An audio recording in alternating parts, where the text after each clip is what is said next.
Bonjour mes chers élèves et bienvenue dans cette nouvelle leçon intitulée Action de la pollution sur l'homme, l'environnement et les êtres vivants. Dans cette leçon, on va parler des conséquences de la pollution sur l'homme, l'environnement et les êtres vivants. Alors on commence par les conséquences de la pollution sur l'homme et les animaux. Dans la séance précédente, on a parlé des pollutions les conséquences de la pollution sur l'homme. Et on a dit que la pollution provoque des problèmes de santé tels que le picotement de nez, des yeux ou bien de la gorge. Picotement, ça veut dire les piqûres au niveau de nez, des yeux ou bien la gorge. Il y a la toux, l'allergie, l'asthme et autres maladies respiratoires qui touchent l'appareil respiratoire et surtout les poumons. Les maladies cardiaques qui touchent le cœur. Elle peut provoquer aussi des intoxications au monoxyde de carbone quand la pièce est mal aérée. C'est pourquoi il faut aérer la maison, il faut faire ouvrir les fenêtres et laisser l'air entrer. Les conséquences de la pollution sur les animaux. La pollution a des conséquences néfastes, nuisibles sur la faune, ça veut dire les animaux.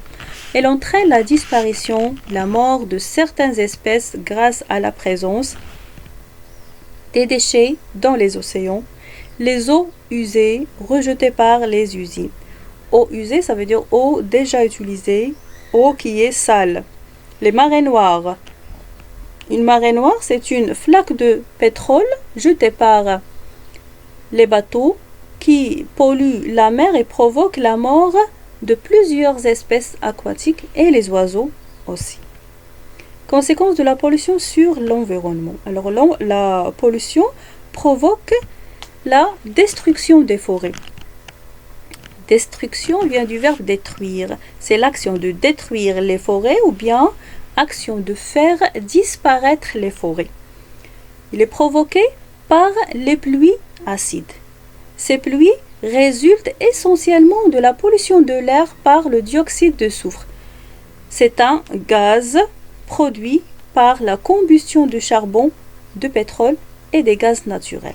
La combustion, c'est le fait de brûler quelque chose. Lorsqu'on brûle le charbon, bien le bois, le pétrole et les gaz naturels, on obtient un gaz toxique qui s'appelle le dioxyde de soufre, ainsi que les oxydes d'azote qui se forment lors de toute combustion de l'atmosphère, comme la fumée des usines, la fumée des moyens de transport, les voitures, les camions, les avions, ainsi de suite.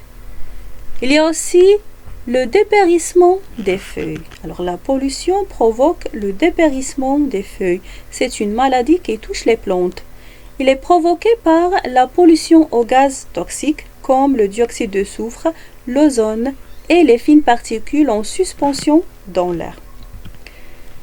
Alors quand vous voyez dans cette image, elle représente un réseau alimentaire.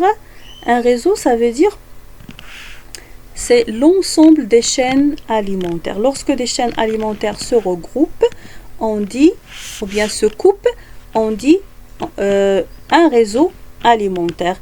Alors, les pluies acides ont un effet sur tout ce qu'elles touchent. Elles polluent les eaux dans lesquelles elles retombent, les lacs, les rivières, les mers, les océans, et les rendent toxiques. Ça veut dire empoisonnés. Tous les maillons des chaînes alimentaires, lorsqu'on dit maillons, ça veut dire les éléments des chaînes alimentaires. Chaque élément est un maillon. Alors tous les maillons des chaînes alimentaires, y compris les plantes, sont menacés par la pollution, ce qui entraîne un déséquilibre au niveau des chaînes et des réseaux alimentaires aquatiques. Les méthodes empêchant ou diminuant la pollution. Alors, quelles sont ces méthodes pour empêcher ou bien diminuer la pollution? Alors, on peut citer l'utilisation des énergies renouvelables. Énergie renouvelable, ça veut dire qu'ils se renouvellent naturellement, sans cesse. Ils sont inépuisables. Alors, ces énergies renouvelables consistent en énergie solaire, énergie éolienne, énergie hydraulique. Ces énergies sont non polluantes. Il y a aussi le reboisement des forêts. Le reboisement, c'est faire planter des arbres. Alors le reboisement est très important dans la réduction de la pollution parce que les arbres absorbent le dioxyde de carbone qui est un gaz toxique et rejettent l'oxygène qui est plus important pour la respiration. Le traitement des eaux usées dans les stations d'épuration, on a vu que le traitement des eaux réduit la pollution des eaux polluées. Il y a aussi le traitement des déchets ménagers. On dit traitement des déchets ou bien le tri des déchets. Alors, le tri vient du verbe trier.